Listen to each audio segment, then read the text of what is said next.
김현 기자가 준비했죠. 네, 그렇습니다. 두 번째 아이템은 윤석열 장관 임명 강행 초읽기입니다. 새 정부 출범하고 지금 취임식까지 마쳤지만 윤석열 대통령 지금 아직까지 내각을 꾸리지 못하고 있습니다. 장관 임명을 두고 민주당과 지금 계속해서 연일 힘겨루기 중인 상태인데요. 네. 때문에 윤석열 대통령이 이 추가 장관 임명에 나설 것이라는 관측이 지금 계속 흘러나오고 있습니다. 네. 내일 윤석열 정부의 첫 국무회의가 예정이 되어 있는데 여기서 이제 국무회의를 열고 그다음에 추경안 등을 의결을 해서 네. 이 모레 국회에서 첫 추경 시전연설까지 하겠다 이런 좀 구체적인 시나리오까지 흘러나오는 상황입니다. 네. 때문에 지금 문재인 정부 때 임명된 김부겸 국무총리의 이 임기도 오늘이 마지막인데요. 네. 이 장관 제청권을 갖고 있는 총리가 내일 이제 물러나기 때문에 이 김부겸 총리가 끝나면 이 자리에 윤석열 정부의 추경호 부총리가 대신 총리 대행으로 이 자리에 앉고 네. 추경호 부총리가 총리 대행으로 장관 제청권을 올리면 윤석열 대통령이 여기에 사인을 해서 내일 오전에는 장관 임명을 민주당과 협의 없이 강행을 할 것이다. 이런 구체적인 시나리오가 지금 정치권에서는 흘러나오고 있는 상태입니다. 그렇군요. 그런데 이 임명 강행을 한다는 거 사실 결국은 윤석열 대통령의 이 결단입니다. 윤 대통령 뭐라고 말이 없었을까요? 그렇습니다. 저희가 전해드린 내용도 지금 정치권에 흘러나오는 시나리오였고요. 네.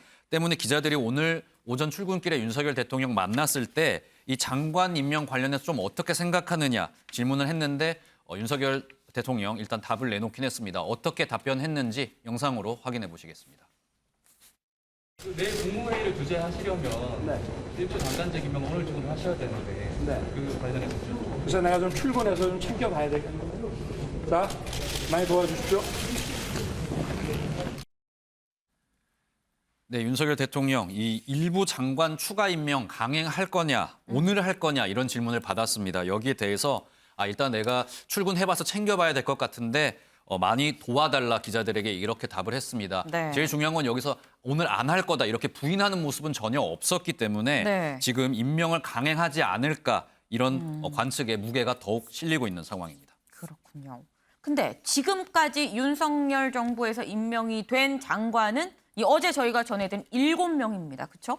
네, 7명이요. 그렇습니다. 그럼 국무회의를 열려면 의결 정족수가 있는데 의결 정족수 7명은 지금 턱없이 부족한 상황이거든요. 네, 그렇습니다. 이 헌법에 명시된 내용 보면 말씀하신 대로 의결 네. 종족수 15명인데 네. 여기에 15명 지금 충족을 하려면 지금 뽑혀 있는 임명이 된 7명으로는 지금 의결 종족수에 턱없이 부족한 상황입니다. 네. 지금 때문에 이 문재인 정부에서 임명된 교육부, 법무부, 통일부 이런 몇 자리가 지금 공석으로 남아 있는 상태거든요. 네. 때문에 국무회의 의결 종족수 충족을 하려면 윤석열 대통령으로서는 장관 추가 임명이 필수적인 상황입니다. 이게 불가피한 상황이라서 그리고 또 지금 한 가지 더 변수가 국회 지금 청문 보고서 재송부 요청 시한도 지나버렸기 때문에 윤석열 정부, 윤석열 대통령 입장에서는 이 강행 지금 당장이라도 가능한 상황입니다. 내일 이 총리만 바뀐다면요.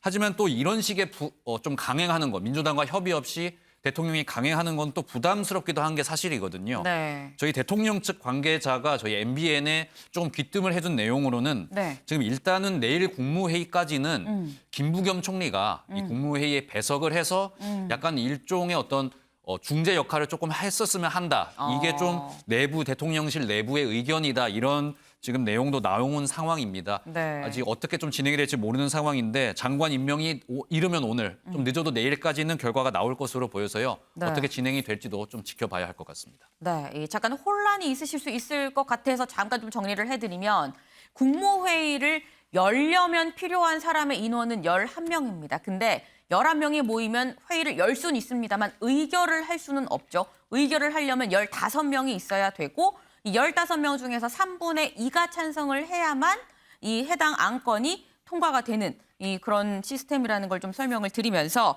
윤영월 대표님, 예. 지금 윤석열 대통령이 임명 강행을 할 것 같다라는 게 지금 되게 지배적인 그런 상황이에요. 그런데 또 임명 강행을 하면 이 여야 관계는 파국이잖아요. 그렇죠. 뭐 어제도 취임사에서 뭐 협치나 뭐 국민 통합 이 얘기가 없다고 네. 민주당에서는 상당히 볼멘 얘기를 하는데 만약에 강행을 하면은 상당히 지금 대결 국면이 지난 취임 전에 그 검수완박 그 대결 국면이 이어질 가능성이 상당히 많죠. 네. 지금 가능한 시나리오는 내일 오후 2시에 국무회의가 열리는데 그 전에는 장관 임명이 좀 있어야 되지 않겠느냐. 지금 그 청문회 통과한 사람이 그 했던 사람이 통과는 안 네. 됐지만 이상민 그 행자부, 네. 박진 외교부, 원희룡 국토부, 박보균 문화체육부, 네. 또 정호영 또 보건복지부 이 정도거든요. 네네. 그 정도 근데 5명을 임명할 가능성이 좀 상당히 있지 않겠느냐. 뭐 모자라는 경우는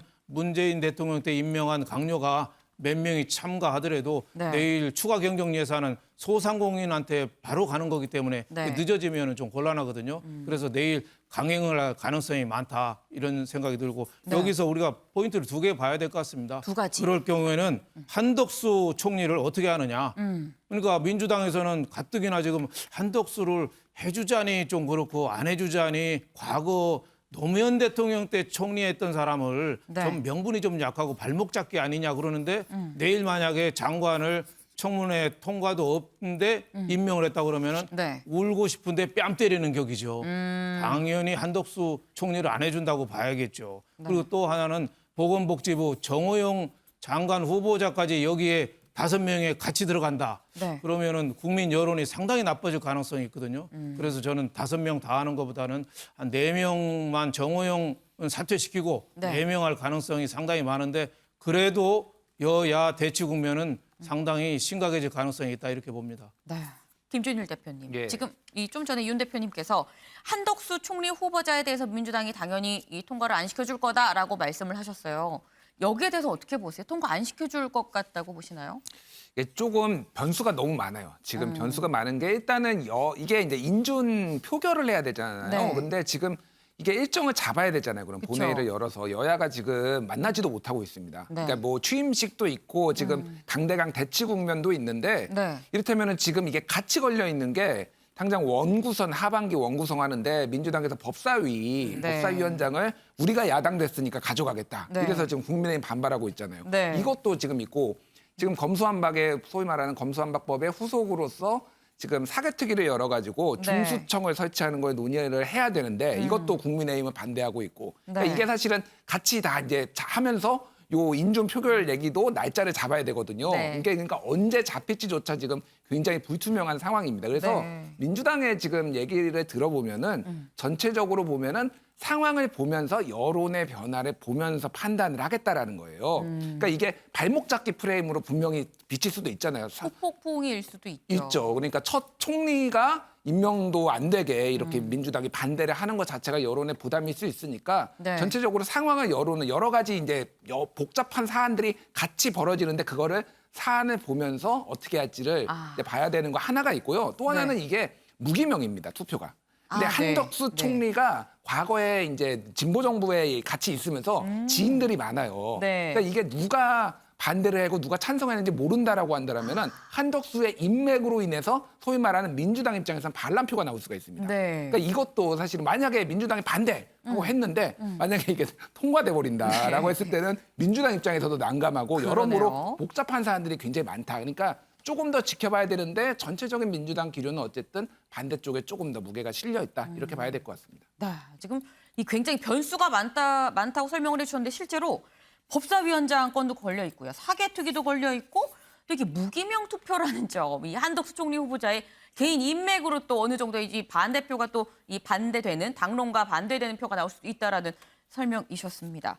이 윤석열 대통령 어제 취임 직후에 1호로 결재한 게 이 지금 한덕수 총리 임명 동의안을 결재를 했습니다. 김영 기자. 네. 이렇게 1호로 이 총리 후보자 임명 동의안 이걸 결정한 건 결국 임명 강행하겠다. 뭐 이런 의지 표현 아니냐라고 또 해석이 되기도 해요. 네, 그렇습니다. 지금 한덕수 총리 임명 동의안 대표님 말씀도 그렇고요. 지금 네. 굉장히 야당에서는 이제 굉장히 반발을 하고 있습니다. 일단은 민주당 같은 경우에 지금 이게 총리 인준을 거의 하자고 압박하는 거 아니냐, 선전포고 아니냐 이런 식으로 반발을 하고 있는데요. 네. 일단 박지원 비상대책위원장 같은 경우에는 이 국민에게 처음 보여주는 1호 결재가 이 서명 안건이 총리 임명 동의안이었다. 민주당이 반대하고 있는 사안인데 이거를 1호로 처리했다는 거는 이 마치 선전포고나 다름없다 이렇게 반발을 했고요. 박홍근 원내대표 같은 경우에도 이 문재인 정부 때도 이낙연 총리 인준이 이 21일이 걸렸는데 이렇게 지금 윤석열 정부가 급하게 지금 몰아치고 있는 거는 이 마치 야당을 향해서 지금 협조를 해라, 압박을 하고 있는 거나 마찬가지다 이렇게 반발하는 모습을 보이고 있습니다. 실제 뭐 민주당 원내 관계자 같은 경우에는 이 민주당 내부 분위기가 정말 이거 한덕수 총리 임명 동의해서는 안 된다. 이런 분위기가 있다고 지금 결론을 내리고 있다. 이런 식으로 의견을 전하기도 했는데요. 네. 실제 뭐 말씀하신 대로 이게 반란표 의견도 있기 때문에 국민의힘 쪽에서는 이거를 좀 강행을 하자. 실제 투표에 붙여보면 어떻게 될지 모른다. 이렇게 강행 의지를 내보이고 있는 상황입니다. 사실 이 말씀하신 대로 이 임명 동의안 국회 본회의를 통과해야 되기 때문에 민주당이 다수석을 차지하고 있는 상황에서 사실 좀 현실적으로는 어려워 보이는 게 사실이기도 합니다. 하지만 네. 윤석열 대통령이 이것을 알고도 민주당과의 어떤 협의 과정 없이 강행하려는 의지를 내보인 것만으로도 지금 굉장히 논란이 되고 있는 상황이라서 네. 임기가 지금 시작하자마자 이 야당과 갈등이 조금 터져 나오는 그런 상황을 보여주고 있습니다. 네. 사실 지금 이 한덕수 총리 후보자에 대해서는 야당이 동의하지 않으면 임명을 강행할 수 없습니다. 하지만 한 후보자 말고 이 다른 장관 후보자들은 윤 대통령이 임명을 강행할 수 있죠. 윤 대표님. 네, 윤 대표님. 지금 민주당이 낙마 1순위로 얘기를 하는 게 한동훈 법무장관 후보자입니다. 그리고 국민의힘 내에서도 이 우려의 목소리가 나오고 있는 게 또 정호영 복지부 장관 후보자거든요. 이 두 사람을 임명 강행을 할 것이냐, 사실 이 부분도 포인트예요. 예, 그렇죠. 저는 뭐 한동훈 법무부 장관 후보자는 네. 저는 당연히 한다고 봐요. 윤석열 대통령의 그 힘이 실려 있잖아요. 네. 그리고 뭐 앞으로 그 검수완박 국면에서 여러 가지 뭐 할 일을 염두에 두고 네. 의욕적으로 한 포석이기 때문에 저는 강행한다고 보고요. 정호영 보건복지부 장관에 대해서는 국민의힘에 대해서도 좀 비판적인 여론이 많거든요. 네. 뭐 탈법은 아니다, 불법은 아니다 하지만은 그것보다도 국민 눈높이에 봐야 되거든요. 탈법, 불법인 거는 검찰에서 압수수색하면 하지 않으면 나올 수가 없어요. 그런데 저렇게 저는 버티는 자체가 지금 윤석열 대통령한테 지금 누를 끼치는 일이다. 그래서 한동훈은 저는 강행할 것 같고 정호영은 저는 강행하면은 저는 큰일 난다고 봐요. 안 할 거로 봅니다. 그리고 저는 그 아까도 민주당에서 얘기했는데 한덕수 총리 내정자도 네. 지금 민주당에 고민이 많지만 자칫 그런 얘기 있잖아요. 파출소 피하다가 경찰서 만난다고. 네. 네? 한덕수 총리를 부결시키면 다른 사람 카드가 또 그 쉬운 카드가 나올까요? 저는 민주당이 더 고민스러운 카드를 대통령이 던질 가능성도 있기 때문에 여러 가지 변수는 아직 살아있다 이렇게 봅니다. 네, 지금 한덕수 총리 후보자가 파출소로 잠깐 파출소가 된 셈인데 지금 저희가 장관 임명 강행에 대해서 좀 얘기를 하고 있습니다. 그런데 사실 아직 청문회도 마치지 못한 후보들이 실제로 있거든요. 유호정 기자. 지금 이 시각, 지금 현재 이 4시 12분을 막 넘어가고 있는데 지금 이 시각에도 청문회가 지금 열리고 있죠. 네, 맞습니다. 오늘도 국회에서는 김현숙 여성가족부 장관 후보자와 이영 중소벤처기업부 장관 후보자의 인사청문회가 진행 중입니다.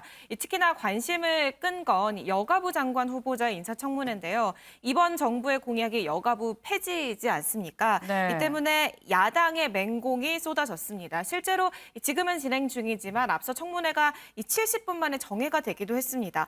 여가부를 폐지한다면서 이 장관 후보자로 임명해달라고 청문회 출석하는 코미디가 어딨냐. 네. 지금 청문회를 진행하는 것 자체가 말이 안 된다라는 맹공이 쏟아졌는데요. 네. 오늘 여가부 장관 후보자의 청문회 상황 영상으로 보고 오시죠. 최근 우리 사회에 큰 이슈가 되고 있는 젠더 갈등을 풀어나가는데 실질적인 역할을 할 수 있는 부처로 탈바꿈할 필요가 있습니다. 국민의힘에서 여가부 폐지 법안을 발의를 했는데요. 과연 여가부 장관 인사청문회의 의미가 무엇인지 다시 한번 묻지 않을 수 없습니다. 여성가족부 폐지 공약에 동의한다는 사람이 여성가족부 장관으로 하겠다고 나와서 여기 출석해 있다는 것 자체도 이거 말이 안 되는 거 아닙니까? 여기서 여가부 폐지라는 건요. 여성가족부가 아닙니다. 여당 가족부예요. 여당 가족부. 지난 여성가족부가 권력형 성범죄에 대해서 눈 감고 피해자를 피해 호소인이라고 부르고 네, 이 외에도 자료 제출을 또 이제 문제 삼아서 이 청문회에서도 공방이 벌어졌는데요. 네. 일단은 오후 5시까지 자료를 제출한다라는 이 동의 하에 지금 청문회는 진행 중인 상황입니다. 오늘 김 후보자는 특별한 사유가 없다면 여가부 폐지 공약은 이행돼야 된다. 이 국민과의 약속은 지켜야 한다면서 여가부 폐지에는 재차 동의한다는 입장을 밝혔고요. 네. 다만 시한부 장관이라는 표현에는 동의하지 않는다고 했습니다. 자신을 지명한 이유는 이 부처를 어떻게 개편하면 좋을지 고민하라는 당선인의 뜻이다, 대통령의 뜻이다라는 입장을 밝혔습니다. 네, 이 시한부 부처라는 말은 옳지 않다. 이걸 어떻게 바꿀 것인가를 좀 고민하라는 게 대통령의 뜻이다라고 지금 얘기를 했는데 김준일 대표님, 예. 지금 보면 사실 이 오늘의 청문회 여가부 장관 후보자 청문회입니다. 근데 여가부는 내가 당선되면 폐지하겠다. 뭐 내가 공약을 지키지 말란 말이냐 뭐 이런 얘기를 했었거든요. 폐지될 부의 장관 후보자 청문회를 여는 게 사실 아이러니한 상황이긴 합니다. 어떻게 보셨어요? 아이러니죠. 아이러니인데, 그러니까 사실은 이제 정부 조직법을 이제 개정을 해야 되는 상황인데 그쵸. 그거를 민주당하고의 어떤 협치 분위기가 안 되다 보니까 그리고 민주당이 여성가족부 폐지에 반대하다 보니까 지금 이런 좀 해프닝 같은 상황이 벌어졌습니다. 그래서 뭐 이제 어쨌든 윤석열 정부가 임명을 한 장관이고 그러다 네. 보니까 윤석열 정부의 의지 그리고 윤석열 후보 시절의 어떤 공약에 좀 더 부응하기 위해서 저렇게 얘기를 한 것 같고요. 네. 이제 뭐 국민의힘에서도 처음에 그러니까 국정과제 110대 과제에 사실은 여성가족부 폐지가 들어가지 않았었잖아요. 그다음에 네. 후폭풍이 있었는데 그 다음에 국민의힘에서 지금 폐지 법안을 지금 발의를 한 상황이죠. 네. 그러니까 어떤 식으로든 인구가족부가 되든 뭐가 되든 이제 폐지가 될 것 같습니다. 다만 아쉬운 것은 저것을 저렇게 소신이라고 저렇게 세게 얘기를 해야 되나. 장관 후보자가 어찌됐든 본인도 이게 딜레마인 상황을 알 거예요. 그러니까요. 그런 부분에 대해서는 좀 더 부드럽게 해서 어쨌든 남은 뭐 어떻게 될지 모르지만은 제가 있는 동안은 최선을 다해서 하겠습니다. 이런 식으로 좀 넘어가는 것이 좋지 않았을까 그런 생각은 듭니다. 네, 참 말씀 중에 김현숙 후보자도 참 딜레마가 아니겠느냐라는 말씀이 좀 와닿긴 합니다. 지금 장관 인선이 뭐 어디 하나 참 쉽지 않아 보이는 그런 상황입니다. 그런데 요정 기자, 이번엔 대통령 참모 관련해서도 또 논란이 있더라고요. 네, 이 종교 다문화 비서관으로 임명된 김성회 비서관 얘기인데요. 과거 본인의 SNS에 이 동성애자 그리고 위안부 피해자와 관련해서 비하 발언을 한 것이 뒤늦게 알려진 상황입니다. 이 지난 2019년 글입니다. 이 동성애를 지지하지 않을 뿐 아니라 정신병의 일종이라고 생각한다라는 글을 올리기도 했고요. 네. 또 같은 해에 이 위안부 피해 보상 문제를 밀린 화대라는 표현으로 위안부 피해자를 비하하는 글을 올리기도 했습니다. 네. 이 화대는 성매매 대가로 지불하는 돈을 뜻하는데요. 그쵸. 이 때문에 이 글이 이제 굉장히 논란이 됐고 이후에 해당 글이 보이지 않으면서 이 글을 뒤늦게 삭제나 숨김 처리한 것 아니냐라는 논란까지 이었는데요. 네. 이렇게 논란이 불거지자 김 비서관은 오늘 대통령실 참모로서는 이례적으로 본인의 SNS 해명글을 올렸습니다. 네. 위안부 피해자 비하 발언과 관련해서는 지나친 발언이었다고 생각한다. 깨끗하게 사과드린다라고 네. 밝혔고요. 이 동성애 혐오 발언과 관련해서는 이 동성애에 반대하는 입장임은 다시 한번 밝히면서 그럼에도 혐오 발언 성격이 있었다는 점을 인정을 했습니다.